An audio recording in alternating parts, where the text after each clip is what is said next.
The risotto was perfect creamy, sharp with lemon, dusted lightly with pecorino. I took my time with each bite, watching the waves move like breath beyond the terrace. It was my favorite cafe in St. Augustine, tucked behind an old bookstore. Mostly tourists missed it, and that was exactly what I liked. No interruptions, no obligations, just peace. Then my phone buzzed. I saw his name before the sound even registered. Dane. We hadn't spoken in over a month. Not since the awkward brunch where Nina called my questions about their finances passive-aggressive. I almost let the call go to voicemail. Almost? But I picked up. "Hey, Mom," he said. Tone bright. Light. Rehearsed. "We're going on a trip tomorrow. Just a little break. You know, oh. And your beach house and car are already sold." My fork froze midair. Not out of fear, out of calculation. He laughed a short. Triumphant burst like someone proud of outsmarting a game they invented. I placed the fork down gently, folded my napkin across my lap, and said in the calmest voice I could manage, "You forgot one thing." There was a pause, like what I took a sip of my now cold sparkling water, tasting nothing. "Reality," I said, then I ended the call.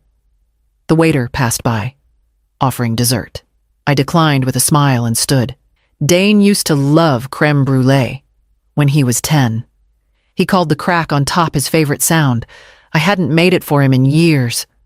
I slipped on my gloves and nodded at the young man clearing tables. "Thank you. Everything was lovely." Outside, the coastal wind tugged at my coat. I didn't fasten it. My fingers were stiff, but my thoughts moved sharply. He thought he'd won something. He'd only forgotten who taught him how contracts work. By the time I reached my car, my mind was already on the drawer beneath my desk, the one with the fireproof lock and papers no one had touched since Marcus's funeral. The lock gave a soft click as I turned the key. The cabinet hadn't been opened in years. Inside, the folders were still stacked exactly as Marcus left them, neatly labeled in his measured handwriting. I reached for the one marked Gull's Nest Holdings and carried it to the desk. Marcus had been meticulous, sometimes to the point of obsession.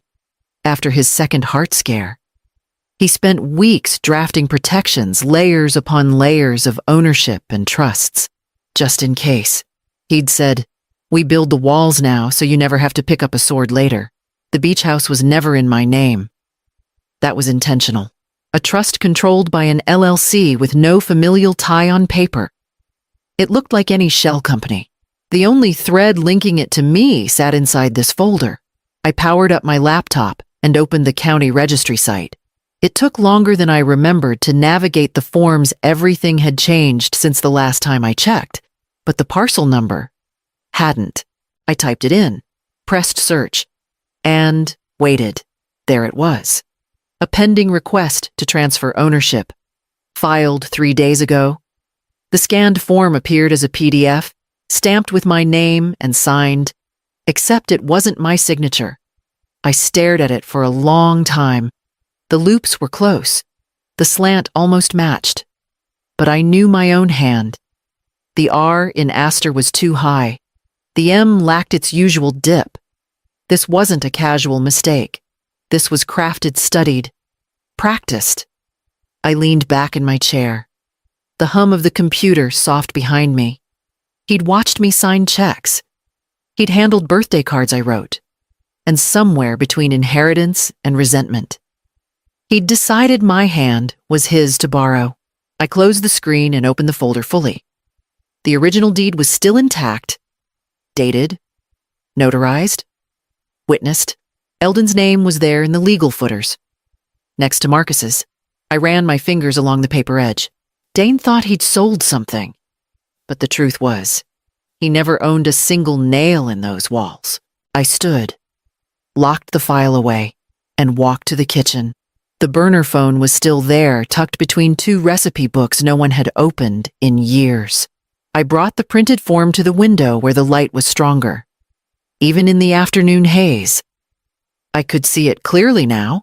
The forged signature wasn't a lazy copy, it was deliberate, practiced, almost reverent in how closely it mimicked mine. The M was the same size, but the curve was tighter.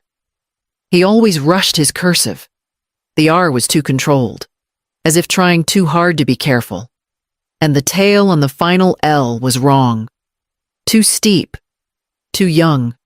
This wasn't a guess. It was a study. He must have watched me sign holiday cards, traced receipts, noted the angles when I wasn't paying attention. Not recently.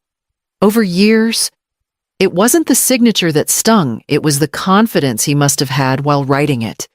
As if I'd never notice. As if I'd already stepped aside. I returned to the cabinet. Pulled a second folder. This one marked Trust Mechanics held the documents Marcus drafted after his final hospitalization. His handwriting was everywhere. Clean. Slanted. Deliberate. On the final page of the instruction set, he had written, "Do not assume trust is permanent. Keep eyes open. Especially for family." That last line was underlined twice. I sat with it for a long time. I'd always thought Marcus was being paranoid. I'd rolled my eyes. Told him Dane was impulsive, not cruel. That Nina was high-strung, not conniving. That Calla would keep them honest. But Marcus didn't believe in relying on character when law could do the work. I traced the underline with my finger, then folded the document back into place. He didn't just forge my name. He counted on my silence, on my habit of not making waves, on the mother who said yes more than she should have, and who chose peace over pride. I stood slowly, heart steady now. He thought I wouldn't fight back. I reached for my coat and the silver flash drive in the desk drawer. It was time to test what else they thought I'd never do. The office was newer than I expected. Clean lines, frosted glass, a water wall burbling nonsense in the corner. I wore beige slacks, a muted silk scarf, and the oversized sunglasses I only brought out for airport pickups. My name today was Lenora Vale, a harmless widow from Michigan, casually interested in something coastal and private. The receptionist didn't blink. I was escorted into a minimalist conference room with too much chrome. A young agent arrived moments later. Perfect hair, expensive watch. Cologne that arrived before he did. He introduced himself as Chase. He smiled, leaned forward. "So, we've got something really special that's just about to clear. Waterfront. Gulf facing. It's technically pre-sold, but I think we might have a window if we move quickly." I tilted my head, keeping my voice soft. "Pre-sold?" He nodded. "The sellers are family. Finalizing title." "It's more of a formality at this point." "Who's on the title?" I asked, letting a touch of innocence bleed into the question. He hesitated. "It's through a layered entity. Older LLC? Legacy setup?" I nodded slowly. "Sounds secure."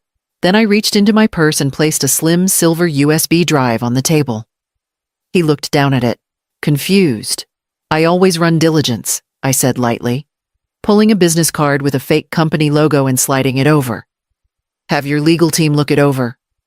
His smile faltered, not fully, but enough for me to see the crack. I stood before he could respond.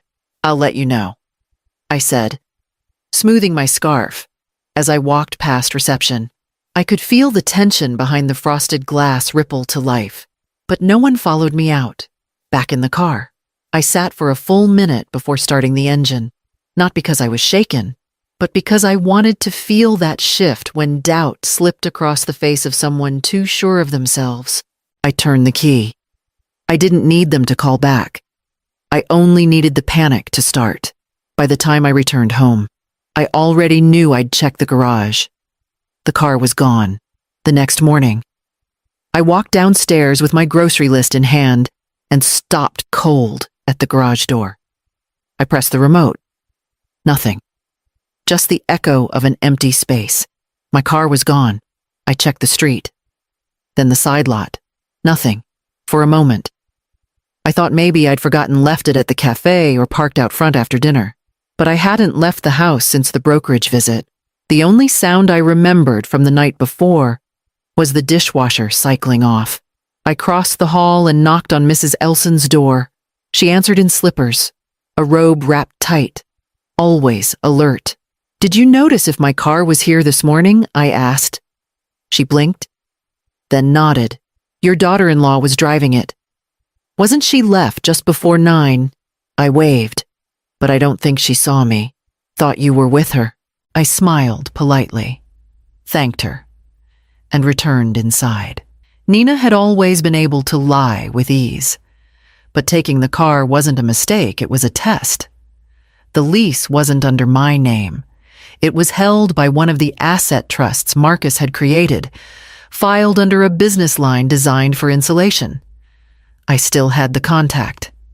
I called the company and calmly reported unauthorized use, possible transport across state lines. I added, they didn't ask many questions. Within the hour, I received an update the GPS had pinged in southern Georgia. The vehicle was recovered and impounded by sunset. No confrontation, no shouting, just paperwork. They didn't think I'd notice, or maybe they thought I'd let it go. Either way, they underestimated the woman who signed the original lease.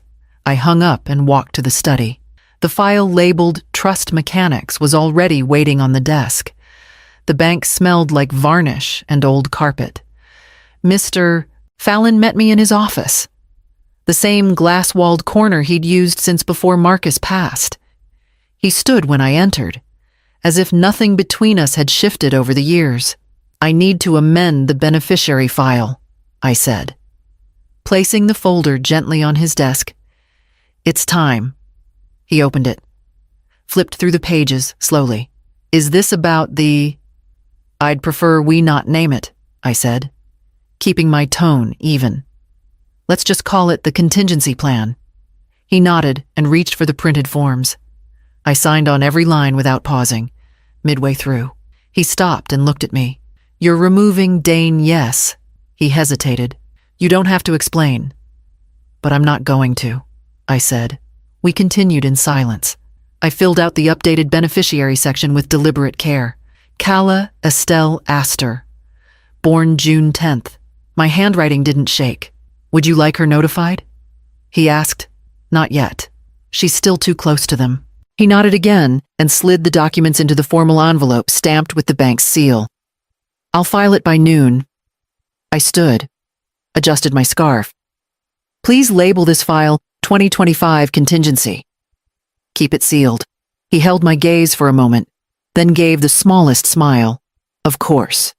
Back home, I placed the updated file into the study drawer, just behind the copy of Marcus's original structuring notes. For the first time in weeks, my hands didn't tremble. I didn't feel guilt, not grief, only precision. Dane had removed himself. I'd simply recorded it. I made a cup of tea and sat at the kitchen counter.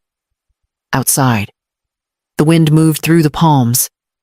I thought about calling Calla. I didn't have to. That evening, she rang the doorbell. Calla stood on the porch, holding a backpack and a tired look I hadn't seen on her before. She didn't explain why she came, and I didn't ask. I stepped aside and let her in. She slipped off her shoes and followed me to the kitchen without a word. She sat at the counter while I pulled out the flour, the eggs, and the old iron skillet Marcus never let me replace. The kitchen filled with the scent of browning batter and quiet tension. We didn't need small talk. That was never our way. "Dad's been acting weird," she said finally, arms folded tight on the counter, and Mom keeps whispering in the other room. Last night, I heard him say, "She's out of the way now." I flipped the pancake, let it fall cleanly onto the plate. I dusted it with sugar and slid it across to her. Then I reached for the folder I'd left on the far end of the table. "I want to show you something," I said. "Only if you're ready." She pulled the folder toward her and opened it slowly, like it might burn. Her eyes scanned the first page, her name printed under Trust Beneficiary, next to my signature. Below it, A copy of the forged deed transfer. Next, the impound report from Georgia. Then emails between Nina and 2 brokers, planning the refinance. And finally, a final page with her name typed, initialed, and stamped. She didn't speak, didn't cry, just sat with it. Her brow drawn like Marcus's when he used to read depositions. This says, "I own the beach house," she whispered. "Not yet." I said, "But one day, after you're 25, legally, fully, and Dad, he tried to sell what was never his. He sold paper. I gave you something real." She looked down at her plate, then back at the file. She didn't smile, but she didn't look away either. I poured her tea. She took it with honey, like I do. We sat together, quiet, while the sun moved slowly across the tile. She stayed the night. I slept better than I had in weeks, until the knock came the next morning. The knock came sharp and fast. No pause between raps. I didn't need to look through the peephole. I opened the door to find them both on the porch. Dane rigid, face flushed, Nina hiding behind oversized sunglasses, arms crossed tight. "What the hell did you do?" Dane snapped, stepping forward like he might come inside without permission. I let him. Nina followed, her silence more brittle than usual. The moment the door closed, Dane turned on me. "You're ruining everything. You don't even understand what you've done." I picked up the phone resting on the hall table and tapped the red button. The screen lit. "Recording. I understand perfectly." I said, "You forged my name, attempted to transfer protected assets, used the car without authorization, and now you're here, in my home, raising your voice." Nina stepped forward, voice sharp. "Don't dramatize this. We can fix it, but you need to stop playing games." I reached for the envelope I'd placed by the teapot that morning. 2 copies, one for each of them. I handed them over without ceremony. Dane looked down at the paper like it might bite. "What is this filed yesterday?" I said, "You should read it carefully." For a moment, no one spoke. Then Dane's jaw clenched. Nina still hadn't removed her sunglasses. "Get out," I said, soft and steady. They did. No shouting, no slamming, just the sound of shoes against tile. Then the weight of the door closing behind them. I didn't watch from the window. I walked back to the burner phone on the bookshelf and dialed Eldon. "They'll try something else," I said. He didn't ask how I knew, just answered. "Then we stay ahead." I stood at the window and finally watched them leave. Nina was talking with her hands. Dane said nothing.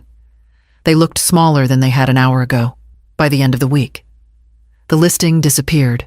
Detective Rowan Fisk arrived just after 10. No sirens. No badge flash. Just a soft knock and a leather folder tucked beneath his arm. He introduced himself with a nod and a quiet, "May I come in?" I led him to the kitchen and poured tea without asking if he wanted any. He accepted it, one hand already opening the folder on the counter.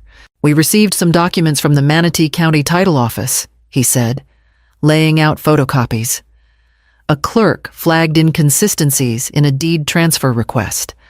That led us to 2 others, all tied to the same property, all under your name. I nodded once. It wasn't my hand. He flipped to the signature pages. "We know. The curve's off. Stroke pressure doesn't match. We're running comparisons now, but you made it easy. The originals were archived cleanly." He paused, then looked up at me. "You're not the first to outmaneuver a con, Mrs. Astor, but you might be the quietest." I didn't smile. I wasn't looking for a scene, just correction. He closed the folder, folded his hands. "The district attorney isn't pushing charges yet. We're still mapping out the financial trail, but it's coming together." I reached for the envelope with Calla's name. "If charges are filed, I want this sealed. Her name's in the trust now, but she had no part in any of it. She's a minor. She's innocent." He accepted the envelope. eyes steady. Understood. We sat for a moment in silence. Then he stood, tucked the folder back under his arm. We'll be in touch. And for what it's worth, I've rarely seen a case this organized from the outside in. I saw him to the door, closed it gently behind him. For the first time, I felt the house breathe. Calla was upstairs, typing. I could hear the soft rhythm of her keyboard. She hadn't asked for updates, and I hadn't offered them. Later that night, she showed me what she was writing, an essay on legacy and ethics. The sky was just beginning to warm when I stepped onto the balcony, tea in hand. The boards were cool beneath my feet, still damp with night air, across the water. The horizon bloomed with the faintest blush of morning. Inside, I could hear the quiet clack of Calla's keyboard. She'd risen early to work on her college essay, something about legacy, ethics, and the laws we inherit and the ones we choose to write ourselves. She hadn't let me read it yet, but she would. She always did. I sat at the corner table and wrapped both hands around my mug. No messages, no noise, just peace. Dane had filed for bankruptcy 2 weeks ago. The investigation dried up every account they thought they could hide. Nina left him a few days later and, in predictable fashion, filed suit for emotional and financial damages. I didn't follow the details. I didn't need to. Calla hadn't spoken to him since the morning he yelled in this kitchen. Her silence wasn't vengeful. It was final. I saw it in the way she now moved through this house light, unhurried, without waiting for shadows. The trust held the deed now, as it always had. My name was no longer the end point. Hers sat neatly beneath it, tucked into the document where Marcus once imagined a future we'd never lived long enough to see. She didn't ask for it, and I didn't gift it to feel noble. It was simply right. The tea cooled in my cup, untouched. Below, the tide kissed the shoreline and pulled back gently. Again and again. Inside, I heard her stop typing. Then the soft scrape of her chair, the pad of bare feet across the floor. She appeared in the doorway with her laptop in one hand and the kind of look that didn't ask for permission. "Can I read you something?" she asked. I nodded, pushed a second chair toward her, and poured the last of the tea.